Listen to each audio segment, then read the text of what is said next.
నమస్తే, నేను Kavitha. Welcome to I dream news and నిజాలు. దురంధర్ పార్ట్ 2 ద రివెంజ్ ఇప్పుడు దేశవ్యాప్తంగా చర్చనీయాంశం అవుతోంది. కలెక్షన్ల వర్షం కురిపిస్తోంది అంటూ బాలీవుడ్ ట్రాక్ రికార్డులను కూడా చూపిస్తున్నారు. అక్కడ బోల్డ్ అంతా వైలెన్స్ జరిగింది అనే దాంతో పాటుగా 4 గంటల సినిమానా ఇంత లెంత్ ఉందా అనుకున్నప్పుడు కొన్ని లాజికల్ గా లేనటువంటి దృశ్యాలు కూడా ఉన్నాయా అనే దాంతో పాటుగా అజిత్ దోవల్ సినిమాలో అజయ్ సన్యాల్ క్యారెక్టర్ గురించి, దావుద్ ఇబ్రహీం గురించి కూడా మాట్లాడుకుంటున్నారు. వీటన్నిటిని కలిపి సినిమా తీసారా, లేకుంటే డిఫరెంట్గా అయిన వాటన్నిటిని జత చేసి సినిమా ఒక ఫ్యాబ్రికేటెడ్గా చూపించారా? మనతో పాటుగా ఉన్నారు సీనియర్ జర్నలిస్ట్ సురేష్ కొంచెం. సార్ నమస్తే. సో దురంధర్ 2 ద రివెంజ్ ఆబ్వియస్గా చూసే ఉంటారు. ఎలా అనిపించింది? పొద్దున నాకు టికెట్ ట్రై చేస్తే ఫ్రైడే దొరకలేదు, సాటర్డే దొరకలేదు. దాని తర్వాత సండే మార్నింగ్ నిన్న ఒక్క సీటు తివోలీలో ఉండే, సికింద్రాబాద్ మా ఇంటి దగ్గరే. So I booked it. I went. ఒక్కరే వెళ్ళి చూసారు? ఒక్కరే వెళ్ళి చూసారు. My wife doesn't like violent movies. ఆమె చూడదు. ఆమె she likes more love stories and family stories. అంత మళ్ళీ టిపికల్ మలయాళం మూవీ ఫ్యాన్ నేను, బికాస్ షీజ్ అ మలయాళీ. కానీ నాకేం నచ్చిందంటే కవిత గారు, అక్కడ వెళ్ళినప్పుడు ఒకటి నేను కొంచెం వెళ్ళాను, ఇక్కడ పార్కింగ్ ఉంటుందో లేదో డౌట్ ఉండే నాకు. బికాస్ ప్రీవియస్ డేస్ చూస్తే అక్కడ మొత్తం మెస్ ఉండే పార్కింగ్, అటువైపు నుంచి వెళ్తున్నప్పుడు. పార్కింగ్ దొరికింది, వెళ్ళి కూర్చుంటే పక్కనంతా చూసాను మొత్తం అందరు youngsters. I must have been the oldest fellow there in that audience sitting outside the theatre. దాని తర్వాత థియేటర్ లోపల వెళ్ళిన తర్వాత కూడా ఆడియన్స్ చూసుకుంటే మోస్ట్ ఒక 90% మంది ఆర్ యంగ్స్టర్స్. ఈ రోజుల్లో మీరు చూస్తుంటారు, మీ most of the cinemas flop కావడానికి కారణం అంటే ఇప్పుడున్న యంగ్స్టర్స్ సినిమాకి వెళ్ళరు. వాళ్ళు మ్యాక్సిమం ఓటీటీలో చూసుకుంటారు. అది కూడా చాలా సెలెక్టివ్గా ఉంటారు ఓటీటీలో చూసేది. కానీ ఎందుకు ధురంధర్ లాంటి సినిమాకి వచ్చారు అనే ఒక ప్రశ్న వస్తుంది. అండ్ తర్వాత నాకు తెలిసిన ఒక 5-6 మంది ఫ్రెండ్స్ ఉన్నారు, అక్కడే కలిసారు వాళ్ళు కూడా. వాళ్ళ దగ్గర అడిగాను, నువ్వు ఎందుకు వచ్చినావు అంటే, పార్ట్ 1 బాగుందా, పార్ట్ 2 బాగుందా చూడడానికి వచ్చారన్నారు. Okay, that is a good thing. కానీ ఇప్పుడున్న జనరేషన్కి IC 814లో ఏం జరిగింది, దాని తర్వాత జరిగిన అఫ్కోర్స్ 26/11 వాళ్ళకి గుర్తుంటుంది. కానీ మిగతా అట్లాంటి చాలా మటుకు ఇన్సిడెంట్స్ వీళ్ళకి తెలియదు. సినిమాలు కూడా మీరు చూసుంటారు, కొన్ని ఇన్స్టెన్సెస్లో కొన్ని ఇండియాలో జరిగిన కొన్ని ఘటనల గురించి మాట్లాడతారు, కానీ ఇప్పుడున్న ఆడియన్సెస్ కనెక్ట్ చేయలేకపోతారు. సో బ్యాక్ స్టోరీ ఒకటి చేసుకోవాల్సి వస్తుంది, రీసెర్చ్ చేసి వెళ్ళాల్సి వస్తుంది, బిట్ ఆఫ్ రీసెర్చ్ ఎక్కువ. అండ్ పార్ట్ 1 చూసిన వాళ్ళకి క్లియర్గా అర్థమైపోతుంది, కనెక్ట్ ద డాట్స్ అంటాం మన ఇంగ్లీష్లో. ఈ ఇన్సిడెంట్ జరిగి ఇక్కడి నుంచి ఇది జరిగింది అనేది. దీంట్లో నాకు నచ్చింది ఏంటంటే, ఒకటి కాస్టింగ్. మన ఇండియాలో ఫిలిం ఇండస్ట్రీలో అన్నిటికంటే తక్కువ ఇంపార్టెన్స్ ఇచ్చేది కాస్టింగ్ డైరెక్టర్కి. ఎగ్జాక్ట్లీ. ఈసారి ఆస్కర్స్లో కాస్టింగ్కి ఆస్కర్ ఉండే, which is a very unique thing. బహుశా ఫస్ట్ టైం అనుకుంటా, నాకు తెలియదు, దీనికన్నా ముందు కూడా ఉండొచ్చేమో. కానీ ఐ థింక్ హై టైం ఇండియాలో కూడా ఫిలింఫేర్ అవార్డ్స్ ఉండండి, ఇక్కడ స్టేట్ అవార్డ్స్ ఉండండి, మిగతా ఏ అవార్డ్స్ అయినా కానీ ఐ థింక్ నేషనల్ అవార్డులు కూడా దే షుడ్ బి కాస్టింగ్ డైరెక్టర్కి. సరే, డైరెక్టర్ రోల్ ఉంటుంది, as a director writer role ఉంటుంది. కానీ ఒక మనిషిని, రాకేష్ బేడీ లాంటి ఒక మనిషిని తీసుకొచ్చి, స్టార్ ఆఫ్ యస్టర్ ఇయర్స్, మేమందరూ కాలేజ్లో ఉన్నప్పుడు చష్మే బద్దూర్ లాంటి సినిమాలు, జానీ బి యారా సినిమా, అట్లాంటి సినిమాలు చూసినా మేము. రాకేష్ బేడీని చూసాం అట్లాంటి సినిమాల్లో.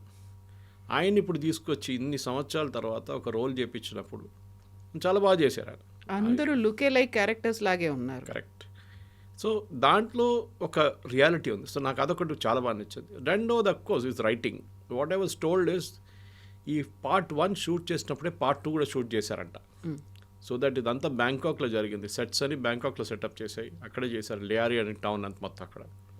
సో మళ్ళీ ఇంకోసారి తయారు చేయాలంటే that will become a problem అని చెప్పి అక్కడే షూట్ చేశారు. బహుశా దాంట్లో కొంతమందికి నచ్చలేదో ఏమో, అదే స్ట్రీట్లో కనిపిస్తుంది, అదే గల్లీలు కనిపిస్తుంది, అదే సెట్లు కనిపిస్తుంది అన్నారు. అది కరెక్టే, బికాజ్ ఇట్ వాజ్ షార్ట్.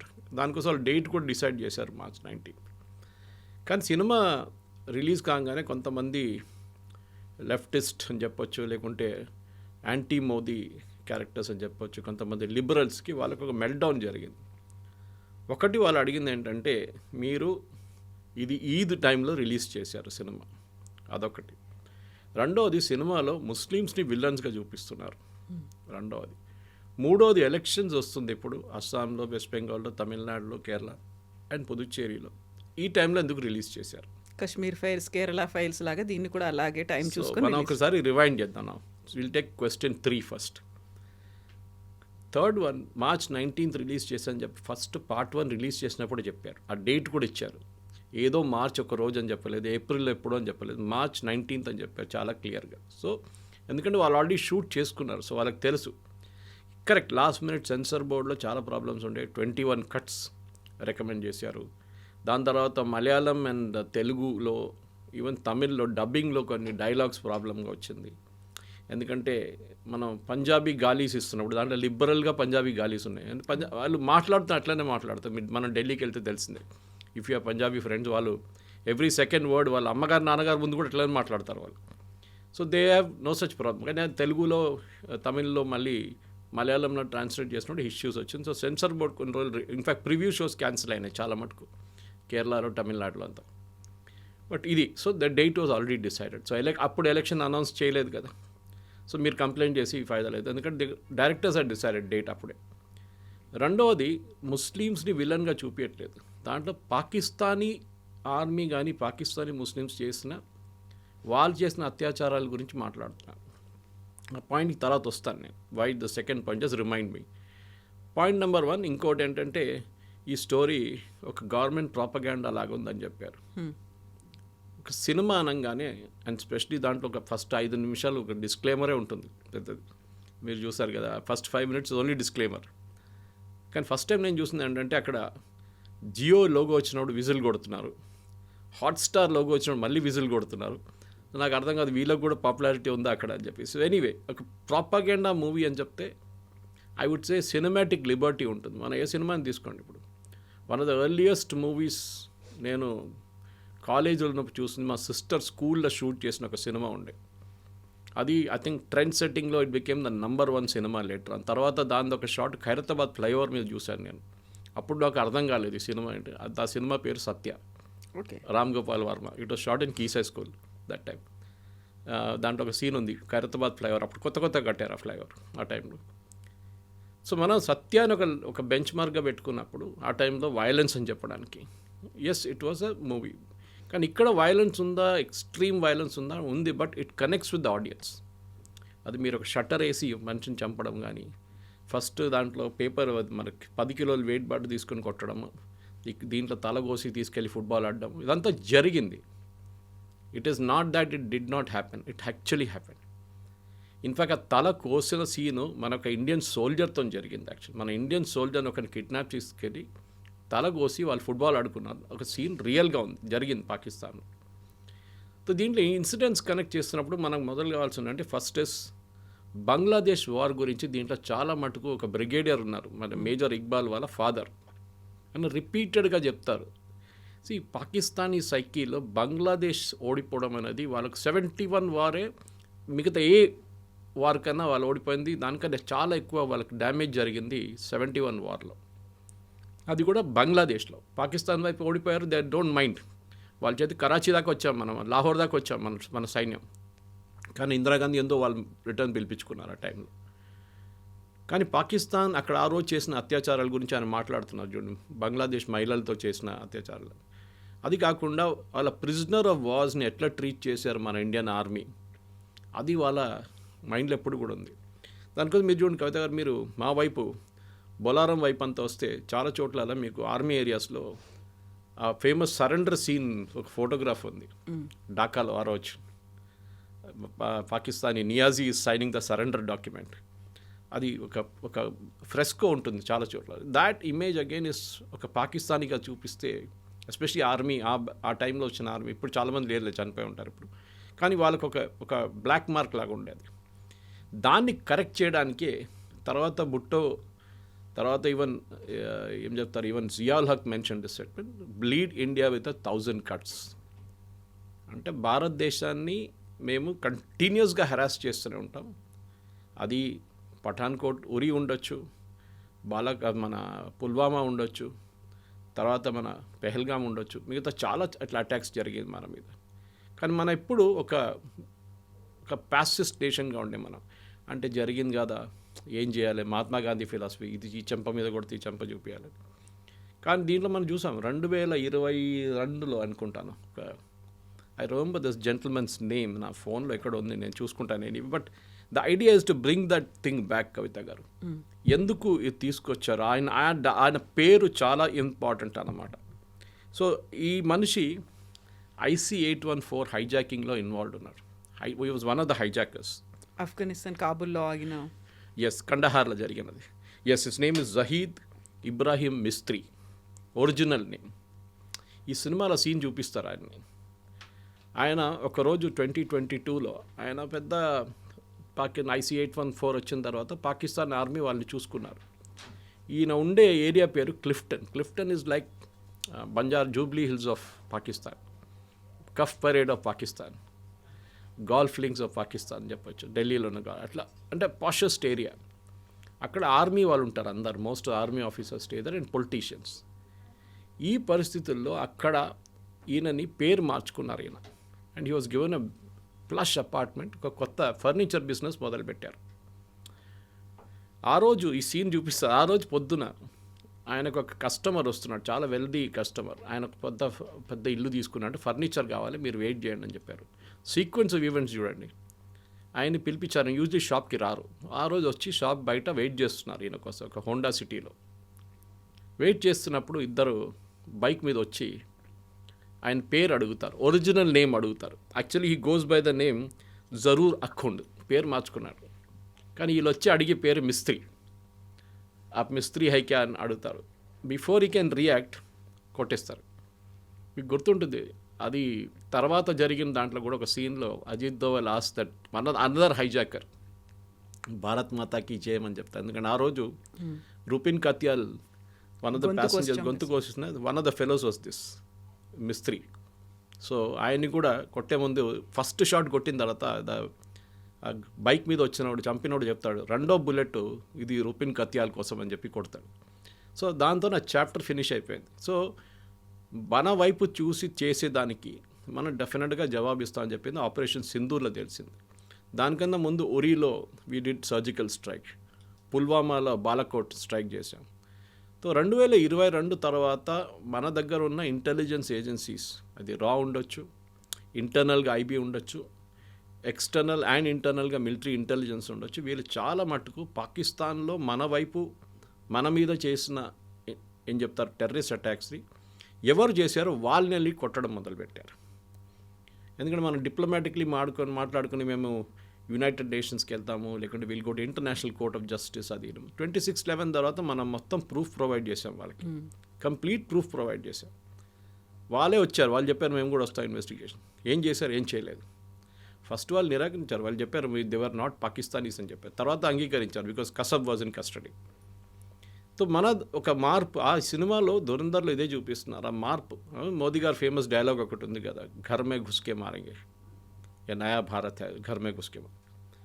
దాని తర్వాత మనం ఇంకో సీన్ ఐ థింక్ మన ప్రేక్షకులు కూడా అప్రిషియేట్ చేస్తారు. Of course we should never give away the spoiler. దాంట్లో బడా సాహెబ్ అని చెప్పే ఒక రోల్ ఉంది, ఆయన పేరు మనం చెప్పకూడదు ఎందుకంటే ఆ సస్పెన్స్గా ఉండియండి ఆ బడా సాహెబ్ ఎవరు అనేది. కానీ మోర్ ఇంపార్టెంట్ దాంట్లో మాట్లాడుతూ మనకు తెలిసిందే పార్ట్ 1లో కూడా చూపించారు, వీళ్ళు ప్రింట్ చేసే కరెన్సీ నోట్స్ గురించి. పెద్ద ఒక స్టోరీ ఉంది దానికి. చిదంబరం అండ్ వాళ్ళ కొడుకు కూడా దాంట్లో ఇన్వాల్వ్ ఉన్నారని చెప్పి పార్ట్ 1లో చేశారు. తర్వాత పార్లమెంట్లో కూడా అడ్మిట్ చేశారు దట్ ఆ ప్లేట్లు ఆ ప్రింటింగ్ ప్రెస్ మొత్తం అమ్మింది పాకిస్తాన్కి వెళ్ళిపోయిన తర్వాత వాళ్ళు దాంట్లో 500 నోట్లు 1000 రూపాయల నోట్లు ప్రింట్ చేయడం మొదలుపెట్టిండు, ఫేక్ నోట్స్. అది నేపాల్ వయా ఇండియాలో ఎంటర్ అవుతుంది, ఒకటి కేరళ నుంచి కూడా ఎంటర్ అవుతుంది. అప్పుడు అది కూడా చాలా మటుకు పార్ట్ 1లో చూపించారు, పార్ట్ 2 చూపించారు. కానీ పార్ట్ 1లో చూపించింది కాదు, పార్ట్ 2 చూపించింది. అంటే వీళ్ళు ఆల్మోస్ట్ 60,000 కోట్లు ప్రింట్ చేసి యూపీ ఎలక్షన్స్కి వాడుకోవడానికి తీసుకొచ్చిన టైంలో మోదీ గారు డిమానిటైజేషన్ అనౌన్స్ చేస్తారు. అది మాస్టర్ స్ట్రోక్ అనేది. ఆ టైంలో మనం చాలామంది దాని గురించి ఎందుకు డిమానిటైజేషన్, ఎందుకు ఈ 500 నోట్లే, ఎందుకు 1000 రూపాయల నోట్ తీశారు మోదీ గారు, మిగతా ఏం తీయలేదు ఎందుకు, కొత్త నోట్లు ఇంట్రడ్యూస్ చేసి పాత తీయొచ్చు కదా అని చెప్పారు.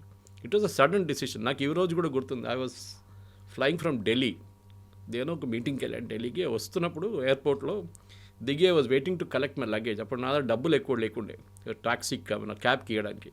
సో నేనేం చేశానంటే అక్కడ ATM ఉంది ఒకటి పక్కనే, పాత కంట్రోల్ సిస్టమ్ ఉంటుంది, అది ఇప్పుడు మార్చారు మొత్తం బ్యాగేజ్ రిట్రీవల్ అంతా. అక్కడ కోటక్ వాళ్ళకి అనుకుంటా ATM, అక్కడ వెళ్ళి విత్డ్రా చేశాను. I withdrew 20,000 rupees. విత్డ్రా చేసి moment the receipt came out మా ఫోన్లో ఒక మెసేజ్ వచ్చింది. నేను అనుకున్నాను అది బ్యాలెన్స్ ఎంత ఉందో చెప్పడానికి. చూస్తే 1000 rupees and 500 rupees note withdraw prime minister Modi exactly 8 o'clock in the night. నా దగ్గర ఉన్న మొత్తం 500 నోట్లు. So anyway I got it exchange data bank వెళ్ళి ఎక్స్చేంజ్ చేసుకున్నాను. కానీ స్టోరీ ఏంటంటే మన ప్రజలకు కూడా ఆ రోజు చాలామంది దీని గురించి స్టోరీలు రాశారు. రాహుల్ గాంధీ చెప్పారు, లైన్లో నిలబడి చాలామంది చనిపోయారు, వాళ్ళ డబ్బులు రాలేదు. తిరుమలలో మనం చూసాం 400 కోట్లు ఇప్పుడు కూడా పడి ఉన్నాయి పాత నోట్లు. RBI has refuse to exchange it. మా ఊర్లో ఉన్న ఒక బ్యాంక్లో, మా విలేజ్లో ఉన్న ఒక బ్యాంక్లోనే దొరికింది వీళ్ళకు ఆల్మోస్ట్ 250 కోట్లు fake notes or 500 rupee notes. Exchange చేయలేకపోయారు వాళ్ళది. సో చాలా మటుకు ఇట్లాంటి ఇన్సిడెంట్స్ కనెక్ట్ చేయవచ్చు మనం ఈ సినిమాలో. ఐ థింక్ దాట్ ఈస్ ఆ రియలిజమే పాసిబ్లీ ఈ ఆడియన్స్ని థియేటర్కి తీసుకొస్తున్నారు.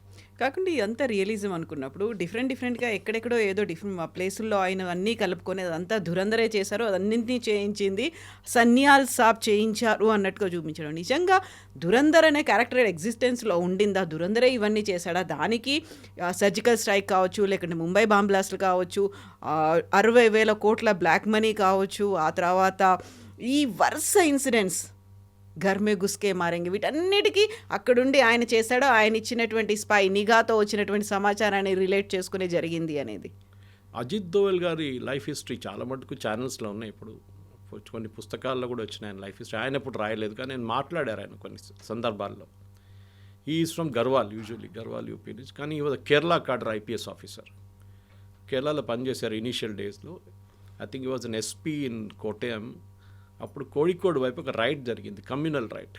హిందూస్ ముస్లిమ్స్ కొట్టుకున్నారు, చాలా ప్రాపర్టీ ధ్వంసమైనాయి, చాలా ఇంటి నుంచి ప్రాపర్టీస్ తీసుకెళ్ళిపోయారు. అంటే టీవీలు ఎత్తుకపోయారు, మిక్సీలు ఎత్తుకపోయారు, అట్లాంటి చాలా మటుకు బంగారం తీసుకెళ్ళిపోయారు. సో అప్పుడు K Karunakaran, I think he was the chief minister అప్పుడు కేరళలో, కాంగ్రెస్. ఆయన ఒక టఫ్ మ్యాన్ అండ్ ఒక ఇమేజ్ ఉండే.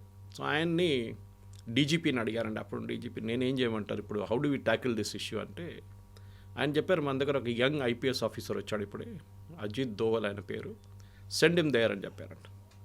ఆర్ యు ష్యూర్ అని అడిగారు Karunakaran. Is on record actually. Yes అన్నారు, పంపించారు. దోవల్ గారు అక్కడ ఏం చేశారంటే, యూజువల్లీ ఏం చేస్తారు ఒక ఐపీఎస్ వాళ్ళు, లాఠీ చార్జ్ చేయండి, అందరిని కొట్టండి, అందరిని అరెస్ట్ చేయండి, లోపలేసేసేయండి అంటారు అందరు. That is the typical. మన దగ్గర కూడా ఓల్డ్ సిటీలో ముందు ఎన్టీ రామారావు గారికి ఉన్న ముందు కన్నా కమ్యూనల్ రైట్స్ అదే ఉంటుండే. ఈయన ఏం చేశారంటే, అందరూ senior Muslim and Hindu religious leaders, మిగతా పొలిటీషియన్స్ అందరిని పిలిపించి ఒక మీటింగ్ పెట్టారు. మీటింగ్ పెట్టి ఒకటే డిమాండ్ అన్నారు, ఎవరెవరు ఏమేమి ఎత్తుకెళ్ళారు, ఏ ఇంటి నుంచి కానివ్వండి, అది 24 గంటల లోపల ఆ ఇంటికి చేరుకోవాలి. I will not take any action. ఇది చేయకపోతే నేను యాక్షన్ తీసుకుంటాను. ఇన్ఫ్యాక్ట్ దోవల్ గారు రికార్డ్స్ ఎన్నో ఉన్నాయి. ఇప్పుడున్న ముఖ్యమంత్రి పినరాయి విజయన్ని అరెస్ట్ చేసి జైల్లో తీసుకెళ్ళి, అప్పుడు he was very young communist leader, గల్లీ లీడర్ ఆ టైంలో, ఎత్తుకెళ్ళి జైలు వేసేసారు రాత్రిపూట ఒకరోజు. నెగోసియేషన్ స్కిల్ అనేది దోవల్ గారిది అన్నిటికంటే పెద్ద స్పెషాలిటీ కవితగా. దానికోసం IC 814 జరిగినప్పుడు, ఈవెన్ దో మన భారతదేశంలో ఉన్న చాలామంది దాన్ని ఒక ఫెయిలియర్గా అనుకుంటారు, కానీ ఆ రోజు ఆ ఎయిర్క్రాఫ్ట్లో కూర్చున్న ప్యాసింజర్స్ ఇంతమంది ఉన్నారు, ఇంతమంది జీవితాలు 100% పోతుండే. దాంట్లో కూడా blasted aircraft. Finally we last only 1%. కానీ ఆ రోజు నెగోసియేషన్స్తోనే మనకి మనకు కొంతమంది టెర్రరిస్ట్ని రిలీజ్ చేయాల్సి ఉంది, హఫీజ్ సయీద్ లాంటి వాళ్ళు రిలీజ్ చేయాల్సి వచ్చింది. దానికి ఉన్న రిజల్ట్స్ మనకు తర్వాత వచ్చింది కూడా. మన మీద మంది దాడులు జరిగింది, పార్లమెంట్ అటాక్ అయింది, ముంబై బాంబ్ బ్లాస్ట్లు అయ్యాయి. కరెక్ట్. కానీ ఆ పొజిషన్లో మీరుంటే మీరేం చేస్తారు? ఈవెన్ తర్వాత జస్వంత్ సింగ్ గారి మీద చాలా ఆరోపణలు చేశారు, చిదంబరం అందరూ. కానీ మళ్ళీ చిదంబరం గారే అన్నారు, if I was in that place I would have done the same thing. Basically ఏంటి, వీళ్ళ డాటర్ మన ముఫ్తీ మొహమ్మద్ సయీద్ వాళ్ళ కూతుర్ని కిడ్నాప్ చేసి తీసుకెళ్లారు. నాట్ మహబూబా ముఫ్తీ, వాళ్ళ ఇంకో సిస్టర్ని. అట్లాంటి కొంతమంది కిడ్నాప్ చేసి వాళ్ళు రిలీజ్ చేయాలని చెప్పి టెర్రరిస్ట్ని రిలీజ్ చేశారు. ఓవరాల్గా it was a foreign policy failure.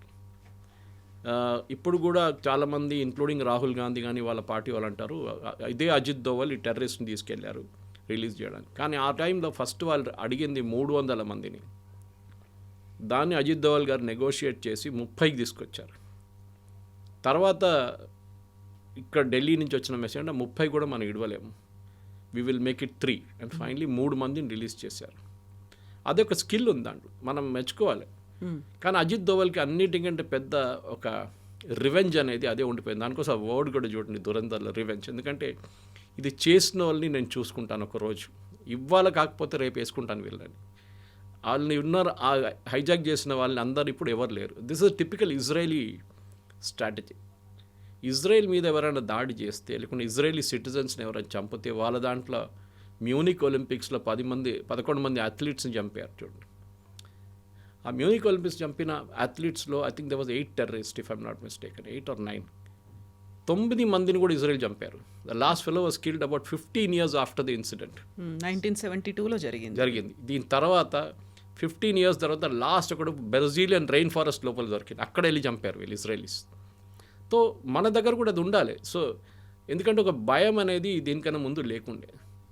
That మనం పాకిస్తాన్లో ఉన్నాం, we're pretty safe, nothing will happen to us అనేది సినిమాలు చూపిస్తారు, అది కాదు. సో అజిత్ దోవల్ గారిది రోల్ ఏముందంటే చాలామందికి తెలిసి ఉండొచ్చు, బహుశా మన ప్రేక్షకులు కూడా. అజిత్ దోవల్ గారు 6 సంవత్సరాలు పాకిస్తాన్లో ఉన్నారు స్పై లాగా. సో చాలామంది అంటారు ఇదే దురంధర ఆ దురంధర అంటారు. పాసిబ్లీ. ఇన్ఫ్యాక్ట్ దీంట్లో ప్రేక్షకులకు నేను చెప్పాల్సింది ఏంటంటే, మీ సినిమా చూసిన తర్వాత టైటిల్స్ లాస్ట్లో డైరెక్టర్ పేరు వచ్చిన తర్వాత సీట్ నుంచి కొంతమంది లేస్తారు, లేవకుండా ఉండాలి. ఎందుకంటే సినిమా ఇంకా ఉంది. దాని తర్వాత యాక్చువల్ ఏం జరిగింది అనేది అక్కడిని తెలుస్తుంది అనమాట. సో అజిత్ దోవల్ గారు పాకిస్తాన్లో ఉన్నారు. అక్కడ ఆపరేషన్ బ్లూ స్టార్, పాకిస్తాన్లో ఏం చేశారో మనకు తెలియదు, కానీ చాలా మటుకు చేసి ఉంటారు అక్కడ. ఆపరేషన్ బ్లూ స్టార్ జరిగినప్పుడు జర్నల్ సింగ్ భింద్రన్వాలే అన్ని లోపల ఉన్నప్పుడు అజిత్ దోవల్ గారు ఒక రిక్షా పుల్లర్గా యాక్ట్ చేశారు. 6 వారాలు ఈ రిక్షాలో సరుకులు తీసుకెళ్తుండే గోల్డెన్ టెంపుల్ లోపలికి, అకాల్ పక్కన వాళ్ళ గురుద్వారా పక్కన నుంచి. వీళ్ళందరినీ ఆయన ఈ ఒక రెగ్యులర్ మెంబర్ అయిపోయారు. వాళ్ళ లోపల ఉన్న టెర్రరిస్ట్ వాళ్ళకి ఫుడ్ తీసుకెళ్ళడము, వాళ్ళకి రైస్, ఫైర్వుడ్ అన్నీ తీసుకెళ్తుండే. ఎవరికి తెలియదు ఈయన ఈ అజిత్ దోవల్ అని ఆ టైంలో. అఫ్కోర్స్ అంత పాపులర్ లేకుండా, అంత పెద్ద పేరు కాదు ఆ టైంలో. కానీ బయటకు వచ్చి జనరల్ కృష్ణ సుందర్జీ కానివ్వండి, మిగతా ఆర్మీ ఆఫీషియల్స్కి మొత్తం ఇన్ఫర్మేషన్ ఇచ్చిందంతా అజిత్ దోవలే దాంట్లో. అండ్ హైలీ రిస్కీ, పట్టుకుంటే వాళ్ళు అంతే finish, they would have killed him. ఇంకోటి చాలా ఇంపార్టెంట్ థింగ్, ఎందుకంటే దురంధర్లో ఇదంతా చూపారు, కానీ అజిత్ దోవల్ గారి రోల్ ఇంకోటి సిక్కింలో ఉండే. సిక్కిం లైక్ భూటాన్ ఒక ఇండిపెండెంట్ కంట్రీ ఉండే ఆ టైంలో. కానీ మన దగ్గర భూటాన్ లాగానే వాళ్ళ డిఫెన్స్ అండ్ కమ్యూనికేషన్స్ మనం చూసుకుంటాం. ఇప్పుడు భూటాన్ కూడా అంతే.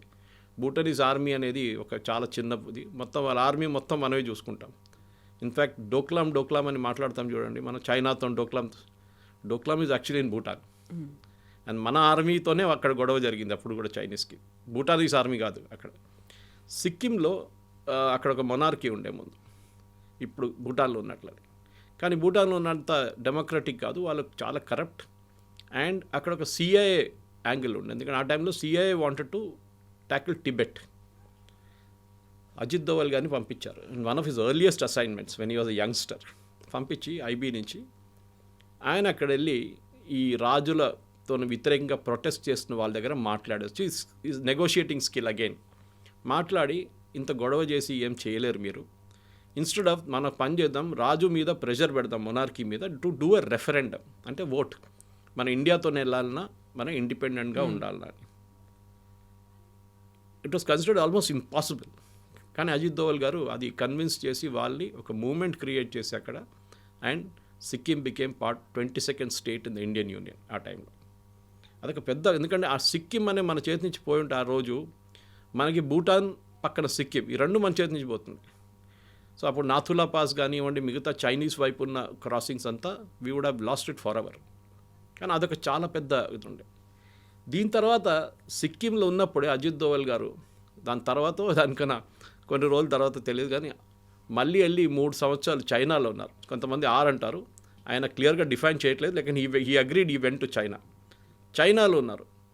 చైనాలోని ఏ భాష మాట్లాడతారు మనకు తెలియదు. మ్యాండరిన్ మాట్లాడాలి కదా, he has to speak that language. Tibetan language మాట్లాడాలి లేకుంటే, because he has gone to Tibet side. కానీ ఆ రోల్ చూడండి, ఇదంతా మనం హిస్టరీ చూపించినప్పుడు చాలామంది ఆదిత్య ధర్ని తిడుతున్నారు, మీరు కావాలని చెప్పి ఒక ప్రాపగండా సినిమా తీశారు, మోదీ గారు 2 సార్లు చూపించారు టీవీలో ఇక్కడ ఇన్సిడెంట్స్ నడుస్తున్నప్పుడు. కరెక్ట్, సినిమాటిక్ లిబర్టీ అనేది అందరికీ ఉంటుంది. మనం చెప్తా fiction, yes, every movie is a fiction. ఈ దీంట్లో కూడా ఫిక్షన్ ఉంది డెఫినెట్గా. కొంతమంది అంటారు అదేనా డిమానిటైజేషన్ కాదు అంటారు. Okay, agreed with you on that point. Modi గారి గురించి పాకిస్తాన్లో కామెంట్ కొడుతున్నది, చాయ్ వాలా ప్రధానమంత్రి బన్ గయా తుమ్ క్యా కర్ రహే తే అని చెప్పి పంజాబీలో లిబరల్ గాలీస్ ఉంటుంది అక్కడ కూడా. అది ప్రతి ఇన్సిడెంట్కి ఒక కనెక్షన్ ఉంటుంది.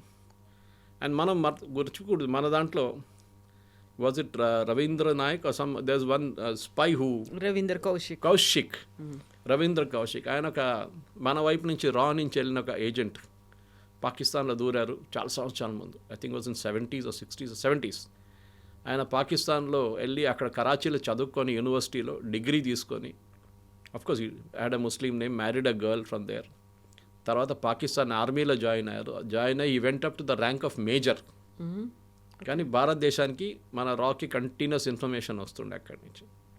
సో ఇట్లాంటి స్టోరీస్ చాలా ఉన్నాయి. మనం ఇట్ ఈస్ నాట్ ఫిక్షన్ కవిత గారు.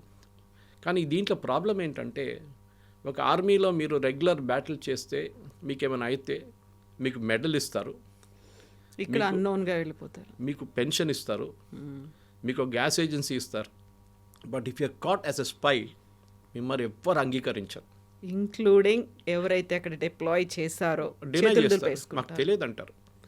నేను మొన్న మన మణిపూర్ వైపు నుంచి ఒక యుఎస్ నేషనల్ని మళ్ళీ ఇంకా 6 పట్టుకున్నారు. మణిపూర్ మిజోరాం ఆ సైడ్ నుంచి, మిజోరాం సైడ్ నుంచి యాక్చువల్లీ 6 యుక్రెయినియన్స్ పట్టుకున్నారు. ఆ రోజు నేను ఒక ట్వీట్ చేశాను. నేను కూడా ఫస్ట్ అనుకున్నాను, ఏంటి ఇది ఒక యుఎస్ సిటిజన్, అది కూడా ఈజ్ కన్సిడర్డ్ సిఐఏ ఏజెంట్, వాడేంటి లిబియాలో వెళ్ళి గదాఫీతో అక్కడ కూడా పోరాటం చేశాడు, వాన్ ఎందుకు వేసుకున్నారు యుఎస్ ఇండియన్ గవర్నమెంట్ అనుకున్నాను. కల్కట్టా ఎయిర్పోర్ట్లో పట్టుకొని 3 రోజుల తర్వాత అరెస్ట్ అయిందని అప్పుడు డిస్క్లోజ్ చేశారు. అంటే 3 రోజులు కస్టడీలో ఉన్నాడు. తర్వాత సర్జియో గోర్ యుఎస్ అంబాసిడర్ ఒక ట్వీట్ చేశారు, just 24 hours after this fellow was arrested, saying, I met Ajit Doval and a very good productive meeting with him, National Security Advisor of India. నాకు it didn't connect the dot. Suddenly నాకు connect అయింది. వెస్ మన దగ్గర ఒక spy అని చెప్పలేము, X రా agent యుఎస్లో అరెస్ట్లో ఉన్నారు. ఇప్పుడు పన్నూర్ని చంపడానికి ట్రై చేశారని చెప్పి కెనడా నుంచి ఉన్న, కానీ యుఎస్లో జరిగింది అటెంప్ట్ అని చెప్పి, forget his name, he was arrested in Europe. ఇప్పుడు కస్టడీలో ఉన్న, అక్కడ ట్రయల్ నడుస్తుంది. ఇప్పుడు చూడండి, మార్క్ మై వర్డ్, 6 నెలల లోపల that guy will come to India, this guy will go to US, exchange చేస్తారు. ఇది రష్యాతో జరిగింది చాలాసార్లు. సో మన వైపున్న మన ఇప్పుడున్న యంగ్స్టర్స్కి చాలా మటుకు దురంధర్ సినిమా ఎందుకు నచ్చుతుంది, 3 రోజుల నుంచి ఫ్రైడే సాటర్డే సండే హౌస్ఫుల్ నడుస్తుంది, ఈవెన్ పెయిడ్ ప్రివ్యూస్గా టికెట్స్ దొరకట్లేదు అని చెప్పిన టైంకి చాలామంది అడుగుతున్నారు, ఒక హైపర్ నేషనలిజం తీసుకొస్తున్నారు, 56 inches ఛాతీ చూపిస్తున్నారు, ఇది ఒక ఫేక్ నేషనలిజం క్రియేట్ చేస్తున్నారు. I think it is not correct. ఎందుకంటే చాలా మటుకు ఇప్పుడున్న యంగ్స్టర్స్కి వాళ్ళకి తెలియని స్టోరీస్ మనం చెప్తున్నాం వాళ్ళకి. Then what about D gang, Bada Saab Dawood Ibrahim నిజంగా ఆ స్టేజ్లో ఉన్నాడా, కదలలేని కండిషన్లో ఉన్నాడా, దాని అంతటికి కూడా మళ్ళీ మన స్పైస్ చేసినటువంటి ఆ పనే కారణమా? సో ఈ దావూద్ ఇబ్రాహిం స్టోరీ మీకు తెలిసి ఉంటుంది. దీనికన్నా నేను ఇంకో ఛానల్లో మాట్లాడుతూ ఆల్మోస్ట్ 8 months ago చేసిన ఒక స్టోరీ ఉండే, దాన్ని నిన్న కూడా ఎవరు నాకు పంపించారు, లింక్ పంపించింది. ఆ ఛానల్ వాళ్ళంటే ఇప్పుడు ఈ దురంధర్ సినిమా రాగానే మళ్ళీ ఆ క్లిప్ రిలీజ్ చేశారంట. దావూద్ ఇబ్రాహింని చంపడానికి అజిత్ దోవల్ అండ్ టీం ఒక ప్లాన్ వేశారు. He was not a national security advisor, అప్పుడు he was IB, senior IB officer. క్లిఫ్టన్లో ఉంటుంది, సేమ్ ఏరియా పాకిస్తాన్లో, క్లిఫ్టన్లో, కరాచీలో, very posh area, under ISI protection. కానీ ఒకరోజు ఆయన దుబాయ్కి వెళ్ళడానికి ప్లాన్ వేసుకున్నారు. ఈజ్ రెగ్యులర్లీ దుబాయ్కి వెళ్తాం. మన షార్జాల ముందు క్రికెట్ నడుస్తున్నప్పుడు you can see Dawood Ibrahim in those famous videos. అందులో బాలీవుడ్ స్టార్స్ ఉన్నారు, అందరు ఉంటారు. బాలీవుడ్ ఫైనాన్సింగ్ అంతా దావూద్ ఇబ్రాహిం నుంచే నడుస్తుండే.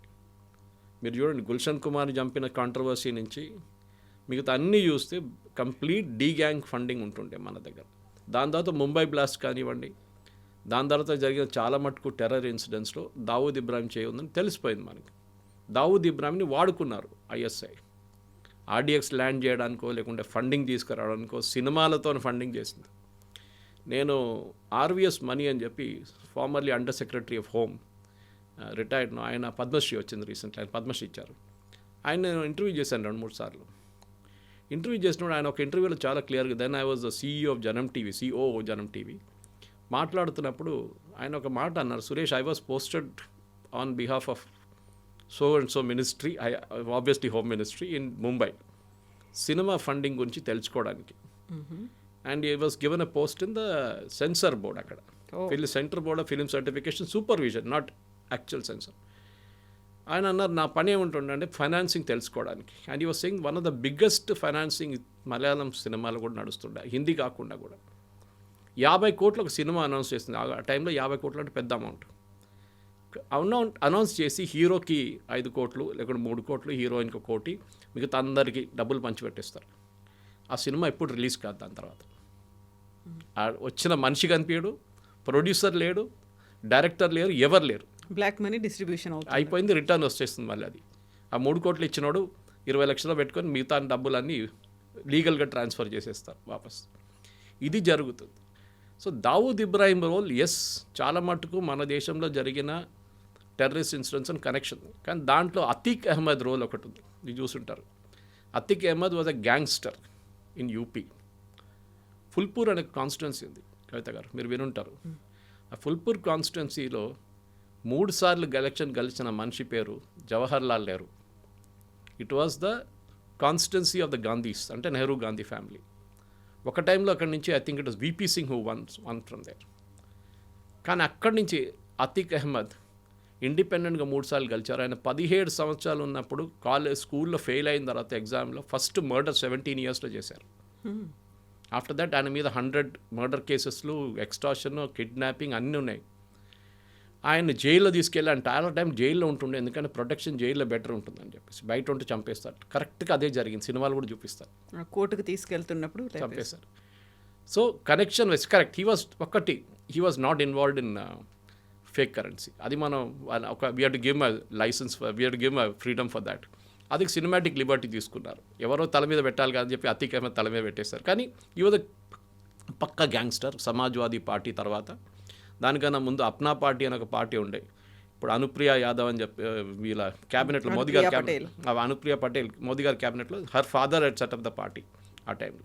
సో దీనికి చాలా స్టోరీస్ ఉన్నాయి కవిత గారు. It goes like branches. మీరు చూస్తుంటారు ఒక సీన్లో చూపిస్తారు కనెక్షన్స్ ఫ్రమ్ వేరియస్ సోర్సెస్, ఎక్కడి నుంచి వస్తుంది అనేది, ఎక్కడెక్కడ బ్రాంచెస్ ఉంది చెప్పేసి. సో పాకిస్తాన్ ఐఎస్ఐలో కూడా చాలా మటుకు వాళ్ళ దగ్గర ఉన్న ప్రతి ఆఫీసర్ని కూడా మనం టార్గెట్ చేశాం. చాలామందిని చంపిన దానికి న్యూస్ ఎప్పుడు బయటికి రాలేదు. It is only the gangsters killed by unknown men. ఆ షాప్లో కూర్చొని పనిచేస్తున్నాడు, దానికన్నా ముందు he was involved in killing an Indian army officer. కానీ కరెక్ట్గా ట్రేస్ చేసి వాళ్ళు కొడుతున్నారు. ఎవరు చేస్తున్నారు మనకు తెలియదు. పాసిబ్లీ సుపారీ ఉందంటే సుపారీ ఉండొచ్చు చెప్పచ్చు మనం. కానీ ఏదైనా కానీ దురంధర్ అనే సినిమా ఇప్పుడున్న ఆడియన్స్ చూడాల్సింది. ఎందుకంటే ఇంకేం లేదు. ఐఎమ్ నాట్ సెయింగ్ డోంట్, మీరు ఒక మోదీ భక్తుగా మారిపోతారో లేకుంటే మీరు ఒక యాంటీ ముస్లింగా మారిపోతారు కాదు. It shows you the reality. Cinematic Liberty ఉంది దాంట్లో, చాలా మటుకు తీసుకున్నారు. కానీ ఆదిత్య ధర్ చేసిన టైట్ స్క్రీన్ ప్లే, 4 గంటల సేపు, అంటే ఆల్మోస్ట్ 4 hours ఇన్ మూవీ కూర్చుంటే కూడా మీకు 4 hours అని అనిపించదు ఎప్పుడు. సరే వైలెన్స్ కొంచెం ఎక్కువ ఉంది, కొన్ని ప్లేసెస్లో లాస్ట్లో ఆ ఫైట్, ద ఎండింగ్ క్లైమాక్స్ కొంచెం డ్రాగ్ అవుతుందని అనిపించవచ్చు. కానీ ఫైనలీ థియేటర్ బయటకు వచ్చినప్పుడు కూడా మీకు అనిపిస్తుంది స్టోరీ బాగా చెప్పారు. I think even Ram Gopal Varma ఒక రివ్యూ రాశారు, ఆయన చెప్పారు దాని గురించి. Saying after Dhurandhar and before Dhurandhar అని చెప్పి ఇండియన్ సినిమా మారిపోతుంది ఇప్పటి నుంచి అని చెప్పేసి. Possibly correct. అంటే ఒక సినిమా ఎట్లా తీయాలని ఆదిత్య ధర్ క్లియర్గా చూపించారు. That you can write a very tight screenplay, connect with జరిగిన incidents and connect with present world. And casting, I think acting wise brilliant. Ranveer సింగ్కి దీంట్లో చాలా మటుకు ఒక ఇంపార్టెన్స్ ఇచ్చారు. పార్ట్ 1లో బహుశా అక్షయ్ కన్నా ఆ క్రెడిట్ కొట్టేశారని చెప్పిన దాన్ని ఒక కాంపెన్సేట్ చేయడానికి ఆదిత్య ధర్ గారు కొంచెం ఇంపార్టెన్స్ ఇచ్చారు. But I think the best dialogues, best performance అంటే మాధవన్ దీంట్లో యాజ్ అజయ్ సాన్యాల్. అన్రిస్ట్రైన్డ్ ఒక సిగరెట్ తీసుకొని అండ్ వెరీ సట్లీ, మీరు ఒక సీన్ ఉంది దాంట్లో, చాలామంది దాన్ని కనెక్ట్ చేయరు.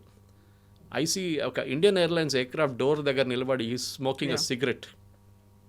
Okay, that shows a satisfaction that I got rid of the ghost of Kandahar IC-814. నేను అక్కడ ఆ చాప్టర్ నేను ముగించేశానని చెప్పి చూపించడానికి బహుశా ఆ సీన్ ఉందన్నమాట అక్కడ. కానీ బహుశా మన ప్రేక్షకులు కొంతమందికి తెలియకపోవచ్చు అది ఎందుకు, ఎస్పెషల్లీ ఈ జనరేషన్, ఇప్పుడున్న జనరేషన్. IC-814 ఎప్పుడో జరిగింది. కానీ ఐ థింక్ హిస్టరీని తీసుకొచ్చారు.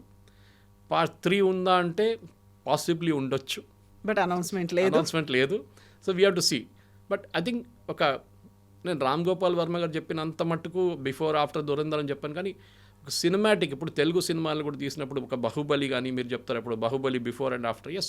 ట్రిపుల్ ఆర్ చెప్పొచ్చు. సో అట్లానే I think it's a great cinematic experience. చాలా బాగా తీశారు అండ్ చాలా tightly control story has driven the movie. Usually ఎప్పుడు అది ఉండదు మన దాంట్లో. ఎస్పెషల్లీ తెలుగు సినిమాల్లో హీరో 40 మందిని కొడితేనే హీరో అవుతాడు, డైరెక్ట్ శ్రీకాకుళం నుంచి స్విట్జర్లాండ్కి ఒక డాన్స్ వెళ్ళాల్సి వస్తుంది, ఇదంతా ఉంటుంది. కానీ స్టోరీ వైజ్ టిపికల్ స్టోరీ మీద I think he has driven this movie Aditya. దాంట్లో అబ్సల్యూట్లీ నో కాంప్రమైజెస్. 5కి ఎన్ని వేస్తున్నారు మీరు, ఎన్ని stars? I will give 4.5 definitely. Okay. And if you ask me, చాలామంది అడిగారు పార్ట్ 2 బాగుంటుందా, పార్ట్ బాగుందా అంటే ఐ ఫీల్ పార్ట్ 2లో ఒక క్లోజర్ వచ్చింది. పార్ట్ 1లో చాలా మట్టుకు we're left some incident, unanswered questions అన్నీ కూడా దీంట్లో ఉంటాయి కాబట్టి దాన్ని అలా అబ్రప్ట్గా ఎండ్ చేయాల్సి వచ్చింది. బహుశా అప్పుడే డిసైడ్ చేసి ఉంటారు ఆయన. ఓకే, ఎందుకు ఒక చాప్టర్లో సంజయ్ దత్ నన్ను అట్లనే ఉంచుకున్నారు, పాసిబ్లీ సెకండ్ పార్ట్లో ఫినిష్ చేసేస్తాం ఆయన్ని అని చెప్పేసి అక్షయ్ ఖన్నాని ఫస్ట్ పార్ట్లోనే ఫినిష్ చేసేసారు. అది కాకుండా ఈ ICV 814 కానీ మిగతా డిమానిటైజేషన్, ఇన్ఫ్యాక్ట్ యాక్చువల్లీ ఆ రాకేష్ బేడీ గారు చేసిన సీన్ కానీ మిగతా వాళ్ళు చేసిన సీన్స్ అని చాలా రియలిస్టిక్. మీరు ఆ ఫేక్ కరెన్సీ ప్రింట్ చేసిన ఆయన పేరు మర్చిపోయాను నేను. He committed suicide actually. దాంట్లో మీ సినిమాలో అయితే చంపేసినట్టు చూపిస్తున్నారు, కానీ యాక్చువల్లీ ఆయన ఈ డిమానిటైజేషన్ న్యూస్ వచ్చిన రోజు నుంచి అయితే second day the fellow committed suicide. 8th floor నుంచి జంప్ చేసేసాడు ఆ బిల్డింగ్ నుంచి. ఎందుకంటే 60,000 కోట్లు ఎవరు చూసుకుంటారు అని చెప్పేసి ఆయనకి అర్థమైపోయింది, దిస్ లైఫ్ ఇస్ ఫినిష్డ్ అని. అట్లాంటి చాలా ఇన్సిడెంట్స్ ఉన్నాయి. So real life plus real life రెండుని మిక్స్ చేసి I think Aditya Dhar is done a phenomenal job, దాని డౌట్ లేదు. Yes sir, thank you so much. 4 hours movie కాబట్టి చాలా ఉంది మాట్లాడుకోవడానికి, బట్ మనం కూడా పార్ట్ వైజ్గా ఇంకో ఎపిసోడ్ మాట్లాడుకుందాం. Thank you so much. Thank you very much. Thank you. నిజంగా ప్రస్తుతం ఉన్నటువంటి సమాజం దేనికి ప్రయారిటీ ఇస్తుంది? ఆర్థిక సంబంధాల చుట్టూ మాత్రమే తిరుగుతోంది. మళ్ళీ ఎన్నికలంగానే చాలా విరక్తి కలుగుతాను. మంచి అనిపిస్తుంది కదా, లేడీస్ కూడా ఛాలెంజింగ్ జాబ్స్ చేసినప్పుడు చాలా బాగుంటుంది.